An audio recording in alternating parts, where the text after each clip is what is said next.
Undersøgelserne 1 og 2 lægger op til at undersøge nogle geometriske egenskaber ved komplekse tal. De egenskaber kan GeoGebra understøtte os meget kraftigt i det at undersøge. Hvis man prøver at skrive et komplekst tal i GeoGebra, for eksempel 3 plus 2 kvadratrod minus 1, ja, så kan GeoGebra ikke så godt lide det der kvadratrod minus 1. I stedet for, så bruger GeoGebra det standardsymbol, der er for komplekse tal i hele resten af verden, nemlig kvadratrod minus 1, hedder i. Så hvis jeg sætter sådan et tal ind, så kan man se, at det bliver faktisk plottet som et punkt herude i tegneplanen. Når man tænker på tegneplanen som komplekse tal, så passer det jo faktisk med, at tretallet hernede, det er den reelle del af det komplekse tal, jeg tegnede eller skrev. Og totallet, det er den del, der hænger sammen med i, det man kalder den imaginære del. Og man kalder faktisk så også den her x-akse for den reelle akse, og y-aksen for den imaginære akse. Og man kan jo så faktisk tænke på det komplekse tal som noget, der ligger i en vis afstand fra 0,0, faktisk 3,60 og en smule, og så har en vinkel i forhold til x-aksen. Den kan jeg jo også vælge at måle.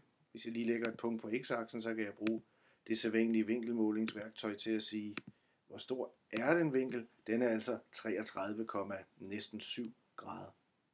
Pudsigt nok har GeoGebra den standardrepræsentation indbygget for komplekse tal.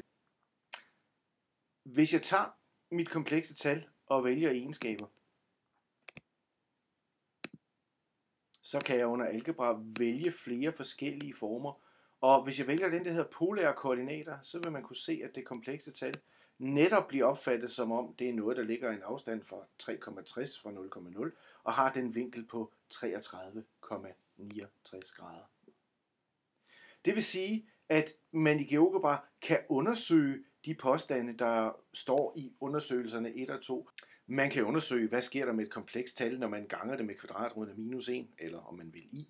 Man kan undersøge, hvad sker der, når man ganger to komplekse tal med hinanden. Hvor stor er længden af produktet? Hvad er sammenhængen mellem den vinkel, produktet danner med x-aksen, og de vinkler, de oprindelige faktorer danner? Hvad med division? Hvad kan man sige om vinkler og længder og den slags der? Så derfor så vil jeg lægge kraftigt op til, at I modificerer undersøgelserne 1 og 2, sådan at de kommer til at foregå via GeoGebra, og se om I kan få lavet nogle interessante konklusioner på grundlag af observationerne, I kan gøre jer i GeoGebra.